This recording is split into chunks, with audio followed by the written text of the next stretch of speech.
સુરતમાં સ્વાદના શોખીન સુરતીઓ માટે લાલબત્તી સમાન કિસ્સો સામે આવ્યો છે। આરોગ્ય વિભાગે શહેરમાં ચાલતા ભેળસેળના કૌભાંડનો પર્દાફાશ કર્યો છે। વિવિધ વિસ્તારોમાં લેવાયેલા પનીર અનલોગ અને ચીઝ એનાલોગ અને ઘીના 6 જેટલા નમૂનાઓ લેબોરેટરીમાં ટેસ્ટમાં ફેલ છે।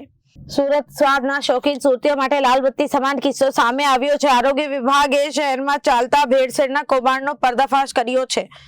વિવિધ વિસ્તારોમાં લેવાયેલા પનીર એનાલોગ ચીઝ એનાલોગ અને ઘીના જેટલા નમૂનાઓ લેબોરેટરીમાં જે 6 પેઢીઓના નમૂના ફેલ ગયા તેમાં HL ફ્રોઝના ફૂડમાં કોલ્ડો એન્ડ ફ્રાઈડ પ્રોસેસ્ડ ચીઝ એનાલોગનો નમૂનો નિષ્ફળ ગયો અને ગોળાદરાની શિવ ધર્મરાજ ડેરીમાં નોન બ્રાન્ડેડ ચીઝ એનાલોગનો નમૂનો ફેલ।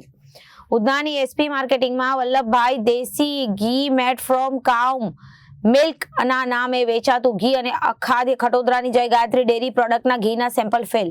નાનપુરાની ઇન્ડિયા ડેરીના ઘીમાં ભેળસેળ જોવા મળી।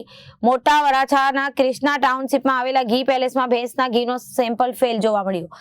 પાલિકાની ટીમે શંકાસ્પદ જણાતો આશરે 33 કિલો જેટલો ચીઝ એનાલોગનો જથ્થો પણ સીઝ કર્યો।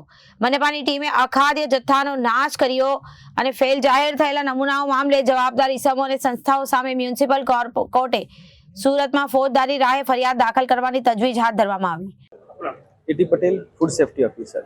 હાલ 3 થી 10 તારીખ દરમિયાન ડેપ્યુટી કમિશનર શ્રી તેમજ આરોગ્ય અધિકારી શ્રીની સીધી સૂચના અને માર્ગદર્શન હેઠળ સુરતમાં ડેરી ઉત્પાદનોનું ઉત્પાદન કરતી તેમજ વેચાણ કરતી સંસ્થાઓની ચકાસણી તેમજ તેમાંથી નમૂનાઓ લેવાની કામગીરી હાથ ધરવામાં આવેલ છે। જેમાં ઘણા નમૂનાઓ ધારાધોરણ પ્રમાણેના ન હોય તે સંસ્થાઓ વિરુદ્ધ હવે આગળ કાયદેસરની કાર્યવાહી હાથ ધરવામાં આવશે। જે અંતર્ગત નાનપુરા વિસ્તારમાં ઇન્ડિયા ડેરીમાંથી પનીર તેમજ ઘીના નમૂના લેવામાં આવેલ છે, જે ધારાધોરણ પ્રમાણેના ના હોવાનું માલુમ પડતા સદર સંસ્થા વિરુદ્ધ આગળની કાર્યવાહી હાથ ધરવામાં આવશે। કેટલા ઝોનમાં વિવિધ ઝોનમાં ઘણા નમૂનાઓ લેવામાં આવે છે, જે અંતર્ગત ચીઝ અને ઘીના કુલ 6 જેટલા નમૂનાઓ ધારાધોરણ વગરના માલુમ પડેલ છે। કઈ વસ્તુઓ નમૂનો છે? સદર ઇન્ડિયા ડેરીમાંથી પનીર તેમજ ઘીનો નમૂનો લેવામાં આવેલ હતો। Bureau report Janadesh news.